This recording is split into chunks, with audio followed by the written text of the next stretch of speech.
a thought that we could have by the time we get to the middle part of the week. Here's a look outside. First warning radar is pretty calm at this point. We've got some rain still in Randolph County, a couple of showers there. We were watching a severe thunderstorm in Davidson County that as it crossed into Randolph County was downgraded, and then now it's just a couple of showers remaining. So overall pretty quiet. I don't think we have much of a chance of anything developing at this point, but if we do see something develop, there is still a chance it could be strong to severe. Overall, that level 1 threat for severe storms in our area, I think it's just about over for the evening here, and we'll turn our attention to tomorrow's storm threat. We've got a level 1 threat for the area shaded in bright green here on your screen, a level 2 threat of severe storms in the yellow. This lighter green here, that just indicates kind of those more standard summer storms, run-of-the-mill thunderstorms, which can still bring very heavy rain as well as frequent lightning. But the damaging wind threat, which are wind speeds in excess of 60 miles per hour, that's what would make it a severe thunderstorm tomorrow. And that risk level increases, the intensity increases the further we head east. There is also a small chance that we end up with some large hail that's large enough to do damage, but the damaging wind threat is really the severe concern tomorrow.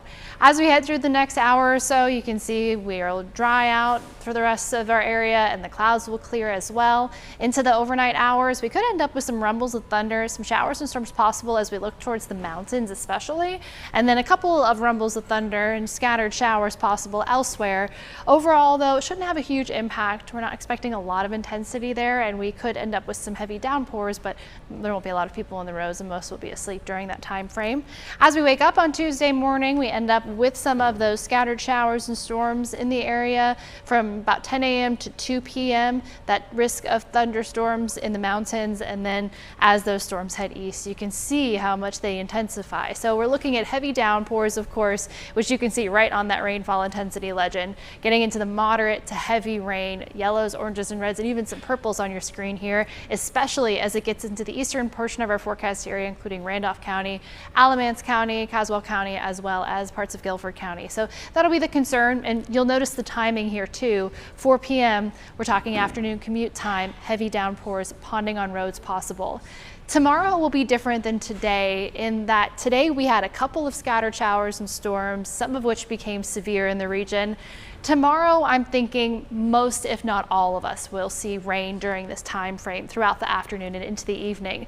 So that's the big difference. And into the later hours of the evening, we'll actually dry out. And then by Wednesday, you'll notice a significant drop in humidity, which is good news because our other concern tomorrow is heat index. Now, at this point right now, we've got mid-90s out there, meaning it feels like we're in the mid-90s. We've got another heat advisory that will go into effect for the area shaded in orange just around our forecast area at 11 a.m. It'll last until 7 p.m. tomorrow.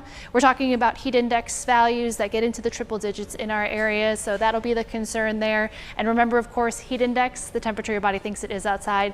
That's the number that matters when it comes to heat-related illnesses. Especially keep an eye on kids and pets during that time. They don't usually notice when they're overheating. So that's the time frame that we've got those severe storms, the afternoon and evening as we look towards the foothills, wrapping up by about 6 p.m. that intensity. And then in the mountains, the late morning, early afternoon time frame, having the strongest to severe storms there.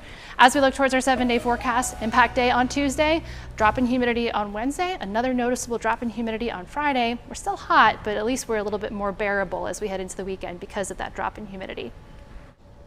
Jacqueline, thank you very much. And as she just mentioned, that storm did move through Davidson County not long ago, and that has had an impact. Right now, there are roughly 6,500 power outages in Davidson County, according to the State Department of Public Safety. We're still working to find out exactly when the power should get back on, but it is awfully hot, so people who don't have air conditioning right now are certainly hoping that is something that happens sooner rather than later. All right, 6:20 on this Monday, and things look pretty good. This is